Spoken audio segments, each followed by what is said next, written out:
kuleta mabadiliko kwenye maisha yako. Adui naye anafuatilia huo mpango wa kuleta mabadiliko kwenye maisha yako.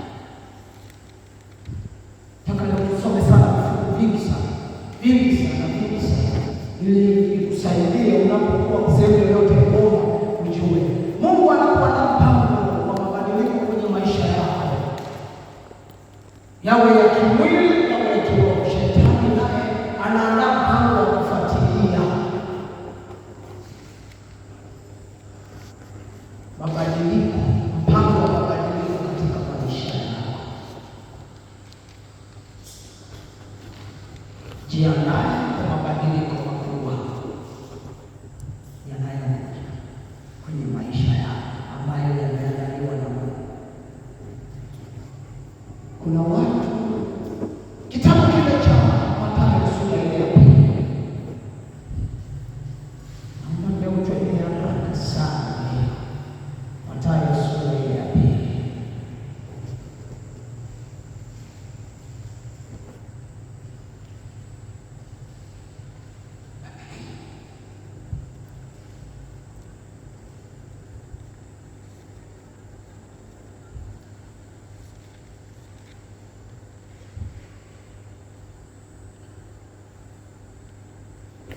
Mathayo sura ya 2 kuanzia ule mstari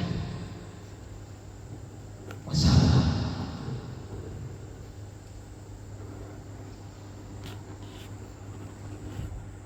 Haya ni maneno yanatimia ya Isaya 53. Isikilize. Hii ni ahadi ya kanisa, ya familia ya Bwana, ya watoto wa Bwana, ya Isaya 53. Kipindi tangazo hili linapita, watu wanalisikilizia. Kuna watu wanasubiri ahadi. Adui naye anasubiria itakapotokea. Isaya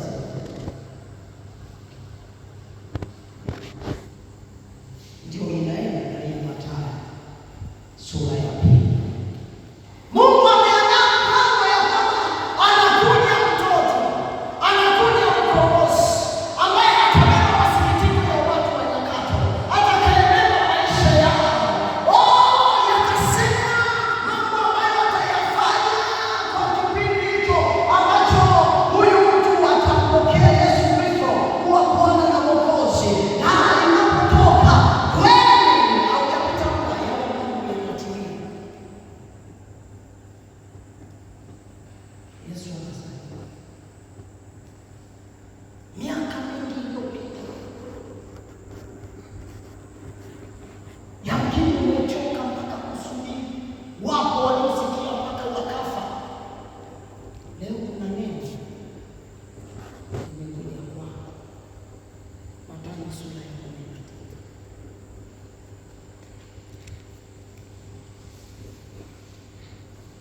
Nataka tuunganishe ili ilete maana.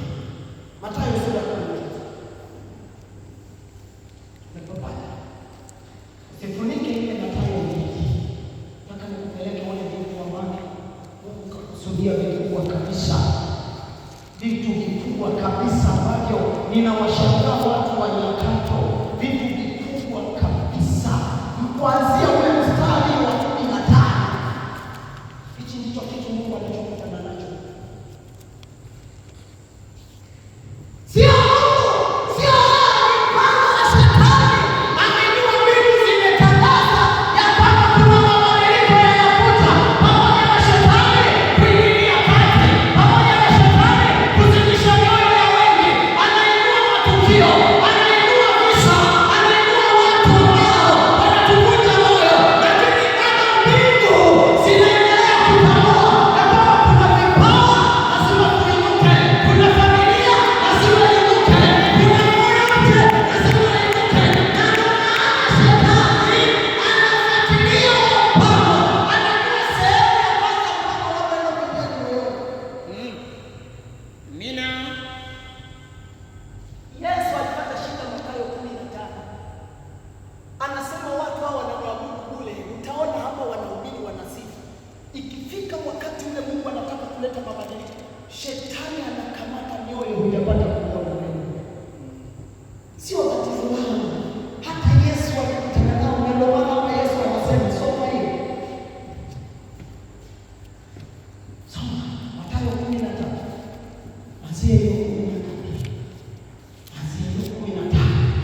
Bwana Yesu asifiwe. Amen. Adui anaanza kukamata moyo wa maombi. Mtu anakuwa na kiu ya kuomba, lakini kinywa hakitaki kuomba, moyo hautaki kuomba. Kwa sababu gani? Ndio maana nawaambia kuna neema zinapita hazirudi.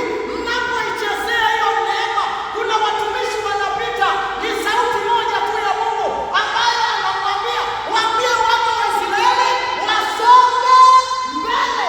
Wasipokusikia, Musa akawaambia msikie, mkauone wokovu wa Mungu kwenye maombi, mkaone maajabu ya Mungu. Hawa maadui mnaoona, haya majina, kama hawajamsikia Musa.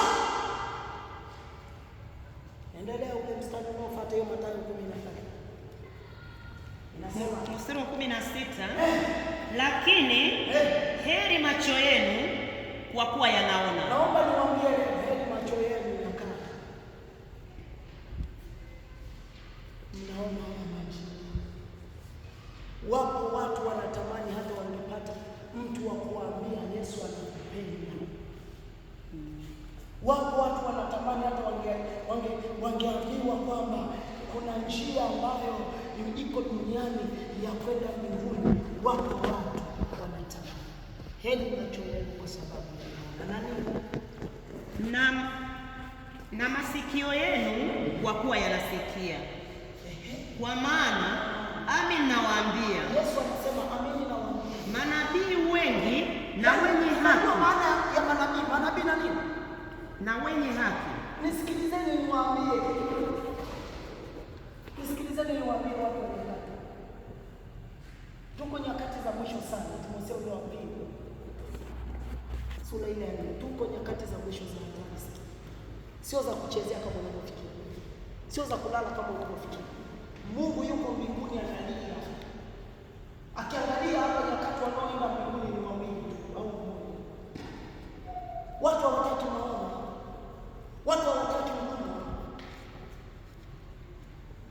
Yeremia 50 mstari wa 1 anasema nilikuja sikukuta mtu ili niponye.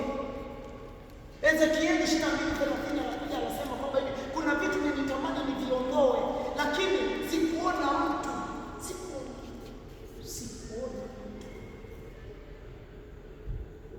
mpaka wainuke wako.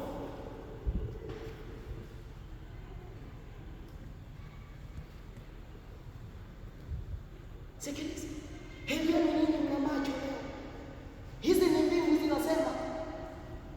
Sasa sikia. Shetani anaandaa yeye mpango wa kuzuia mabadiliko. Turudi ile Mathayo. Uone anaanza kuzuia.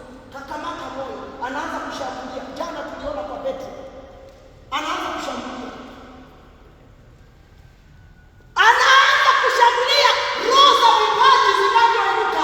Andika hiyo, anaanzaje adui kufuatilia mpango wa mabadiliko kwa kushambulia watu wenye vipawa. Akiruka kutoka kama nina maono ya maombi. Vikao kama vya Herode. Kiona watu wanakaa kwa ajili ya kujadili. Haya maombi ya nini? Hizi ibada za jioni za nini? Herode aliwaita watu. Ana watu kanisani Herode wewe.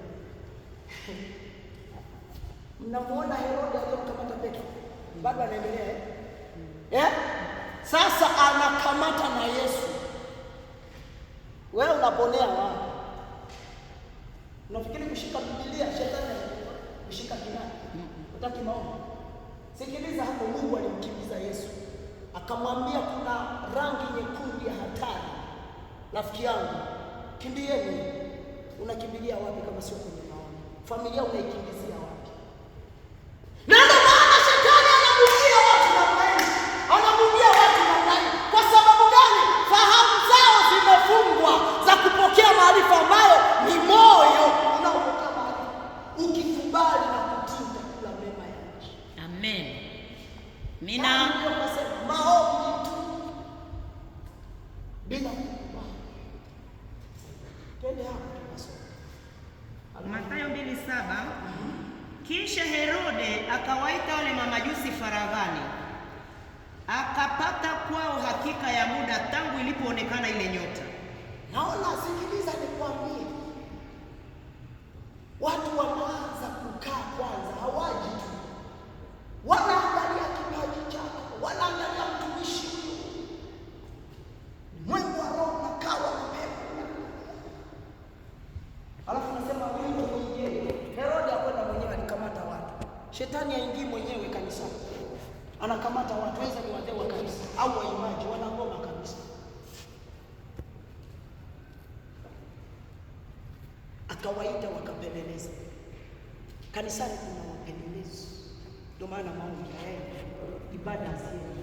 Kuna watu wamezuiwa kwenye hili na watu Roho anatuma, na ndio maana nakwambia kaa mkao bila kuwa na maombi na neno la Mungu kwa wingi. Kolosai 3:16. Neno la Mungu maombi bila kuwa na neno. Herode anamkakati huko duniani, anafuatilia watu waliobeba kusudi kwenye familia yao, kwenye ofisi. Mbona huyu bado anaendelea? Tumesikia kwenye hii ofisi kuna mtu amefuta.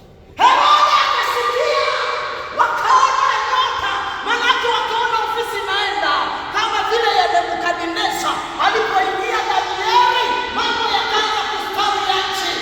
Kwenye mtihani wanapita, kwenye kila kitu kanisa linaenda, kwenye maombi linaenda, huduma inaenda, idara ya mama inaenda. Kwa sababu gani? Kuna mtu mwenye nyota ameingia kwenye kipawa. Bila kumwatamia kwenye maombi. Angalia ndio waimbaji wa kwake.